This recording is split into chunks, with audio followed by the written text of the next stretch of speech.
Hi there guys, I'm Nikhil from GreedyTech, and in this video I'll be showing you the most important tips and tricks for your Honor 10 Lite. By the way guys, in this video I'll be just talking about the tips and tricks. If you want to know about all the features offered by this phone, check out my video on best features, link will be in the description. Now with that said, first I want to show you the new navigation gestures on the Honor 10 Lite. So to start them or to enable it, go to settings, then select system. Now select system navigation and enable or select the first option. Those are the gestures. If you want to know more about these gestures or simply want to read about them, you can select it and read it from here. But here's a quick preview. If you want to go home, swipe from the center. First swipe from the bottom to go home. If you want to see the recent apps, swipe and hold. These are the recent applications.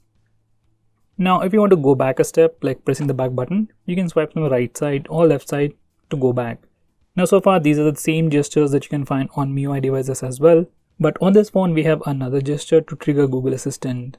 So to trigger Google Assistant, swipe from the bottom right corner or the bottom left corner like this, and it will trigger Google Assistant. There you go.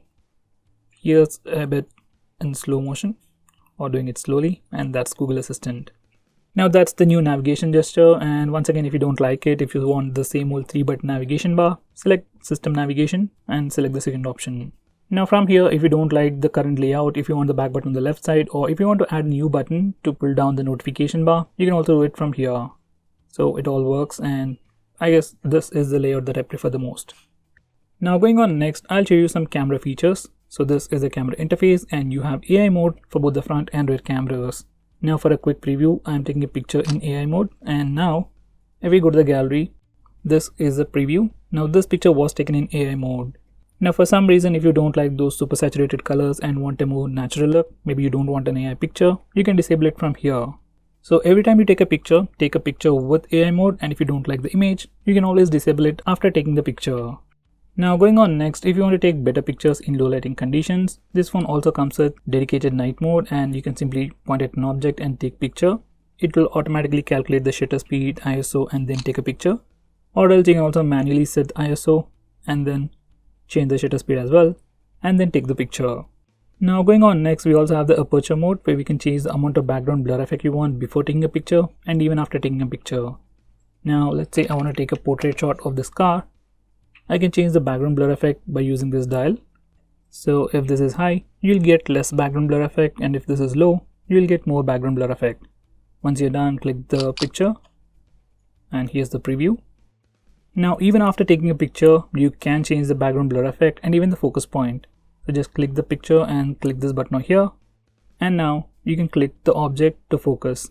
Now the lights are in focus and the car is out of focus. Now I'll select the car. Now the lights are out of focus. Now using this slider, we can change the amount of background blur effect we get. So as you can see, the background blur effect is getting decreased when I increase the slider. So there we go. So that's the aperture mode, and this is a unique feature that you can find only in the Honor and Huawei phones. Next, I'll show you some more gestures. So to enable them, go to settings, and over here you have them. First we have audio control, just enable it, and then you can say cheese to take a picture. Cheese. There you go. Next we have capture smiles. So once you enable it, you can simply smile at your camera to take a picture. Okay, I didn't enable it for the rear camera. So smile capture for the front camera, and it should be working. So finally it worked. So that's smile capture, and next we have gesture control. I can just show my palm to the camera and it takes a picture in 2 seconds. There you go. So that's the gesture. So guys, those are all the camera gestures. Now I'll show you how you can hide this notch. Now to hide the notch or disable the notch, you can go to settings, then select display. Now select more display settings, select notch, and select the second option. Once you do that, a black tint will be put on the status bar and everything is blacked out. Now the notch is less annoying. Now going on next, I'll show you some handy fingerprint gestures. So to enable them, go to settings, then select security and privacy. Now select fingerprint ID. Now you can enable this toggle to take pictures using fingerprint scanner. So just enable it and open the default camera application. Now to take a picture, simply touch the fingerprint scanner and your phone will take a picture. You need to touch and hold for it to take a picture. We can also start and stop video recording using the fingerprint scanner. As always, you need to touch and hold the fingerprint scanner for it to start and stop. Next, we can also pull down the notification bar once you enable this toggle. So once you enable it, simply swipe down on the notification bar to pull it down. These two are personally my favorite fingerprint gestures. Besides that, we also have many other things. Like we can use a fingerprint scanner while browsing pictures, and we can also use the fingerprint scanner to answer calls and stop alarms. So you can definitely give them a try, or check out my video on best features for a quick preview. Next, I'll show you how you can use two applications at once. So this feature is called split screen mode, and it has been on Android for a very long time. So if you want to use two applications at the same time, just open any application and press and hold this recent task button. Then the current application will open up in the top window, and you can select the secondary application from the list below. Or else you can go to the home screen and then select the second application from here.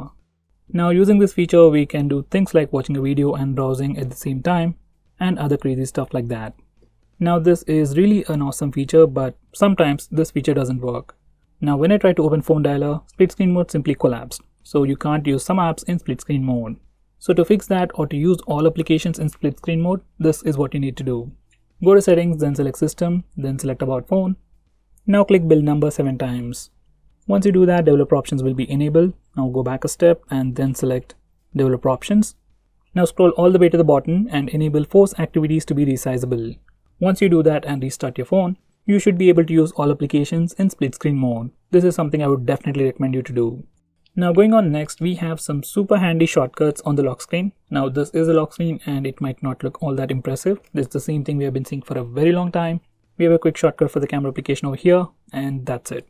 But if you swipe from the bottom of the lock screen, you get some quick actions, and out of them all, I like to use it as a toggle for flash. You also have the alarm, FM radio, calculator, and so on, which can be accessed directly from the lock screen. Now going on next, this phone has a very unique feature called digital balance, which is part of Android Pie program, but this is the first time I'm seeing it on a phone, that too on a phone. So to use it, you need to go to settings, then select digital balance. Now this feature shows you how you're using your phone, how much time you're watching videos or playing games, or else you can also limit the number of times you use any application. So if you don't want to use YouTube or Instagram or Facebook many times, you can restrict it from here. You also get a feature called bedtime, where you can schedule a specific time to automatically grayscale the screen and also block applications. Personally, this is my favorite feature on this phone, but sadly I forgot to mention it in the best features video. That's why I'm talking about it for so long in this video. Now going on next, if you want to display network usage on the status bar, this is what you need to do. Go to settings, then select display, then select more settings. Just enable this toggle, and then you can see the network usage on the status bar. Similarly, if you want to display battery percentage on the status bar, go to settings, then select battery. Now use this option that says battery percentage to display the battery percentage beside the battery icon. So just do that. Now going on next, if you want to change your default launcher, default browser, and so on, this is what you need to do. Go to settings, then select apps. From here select default apps. Now from this page you can change your default launcher, default phone dialer, default messaging application, default browser, and so on. So if you want to change your default launcher or messaging application, this is the place you should definitely check out. Now I'll show you how to take a screenshot. So to take a screenshot on this phone, you can simply press the volume down and power button both at the same time, and your phone will take a screenshot. Now if that's a bit hard for you, you also get a toggle for that. Just click this toggle to take a screenshot. Now you also get a 3-finger screenshot gesture. To enable it, go to settings, then select smart assistant and select motion control, and then enable this toggle. Now once you do that, you can simply swipe down using 3 fingers to take a screenshot, and it works really well. Now if you want to take a longer screenshot, maybe a screenshot of an entire web page, this is what you need to do. First you take a normal screenshot. Either you can use the buttons, toggle, or the gesture. I'll use the gesture. Now click this preview and then click scroll or the scroll shot, and now the page will be scrolled automatically, and once it is done, you will get a longer screenshot. There you go, this is a long screenshot. Now finally, if you want to record calls automatically on your phone, open the phone dialer, then click these 3 buttons, then select settings, then select auto record calls, and enable this toggle. Once you do that, all the calls will be recorded automatically on your phone. Now this is a rare feature that's available only in few countries. So for some reason, if you can't see that feature, it just means that feature is disabled in your country. So guys, these are the most important tips and tricks for your Honor 10 Lite. If I missed out on anything important, do let me know by commenting below this video. And if you want to know about all the features offered by this phone, check out my video on best features of Honor 10 Lite. Link will be in the description. By the way guys, if you're planning to buy this phone, use the link in the description. It always helps the channel, and if you want us to make any specific video, tweet out to us with the hashtag AskGreedyTech on Twitter, and we will try to make it as soon as possible. I am Nikhil from GreedyTech signing off. Have a nice day.